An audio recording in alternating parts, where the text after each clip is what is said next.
Alright, so our combi oven's turned on and power sent to the main gas valve.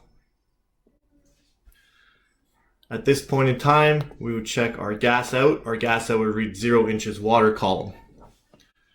Next, the module sends the start speed to the burner fan, and the burner fan now turns on. And at this point in time, on the gas output, we should be getting a negative pressure. Okay? If the burner fan's running, we're not getting a negative pressure. Either the impeller blades have broken on here, if you can see it or hear it running, or there's water inside this heat exchanger, which is not allowing enough of a negative pressure. So a good test for that is when it's not calling for heat, put your hand up here on the exhaust, okay? And if you don't feel much air pushing through there or very minimal air, either the burner fan isn't moving quick enough or you have water in that heat exchanger. Okay, next the burner fan sends a signal back to the module. At this point, the module would send 120 volts to your gas valve. At that point, our gas valve would open. As soon as our gas valve opens, our gas out will now read 0 inches water column because we're no longer in a vacuum. So if you're getting 120 volts there at the gas valve and you're staying in negative pressure, either the gas valve's not opening or you're not getting any pressure, gas pressure at the oven. So at that point, you could check your gas in.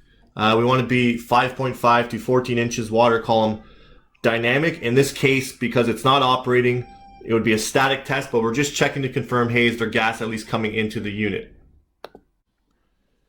Okay, next, the module sends power to the igniter.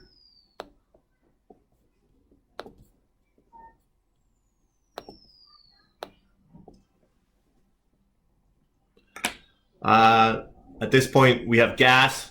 We have the burner fan, so there would be ignition. Okay, the gas out is still going to be reading 0 inches water column. We're no longer in a vacuum. Okay, gas in would read between 5.5 and 14 inches water column dynamic. If we're below 5.5, we're definitely going to have intermittent issues with ignition and just random gas errors. Okay, at that point, our flame sensor is going to send minimum 1 microamp back to the module. Once it receives that 1 microamp, the burner fan goes into max speed. Once this goes into max speed, we can now heat the heat exchanger and the cavity a lot quicker. Okay, trial for ignition on this oven is 4 seconds, and we're going to attempt 3 times.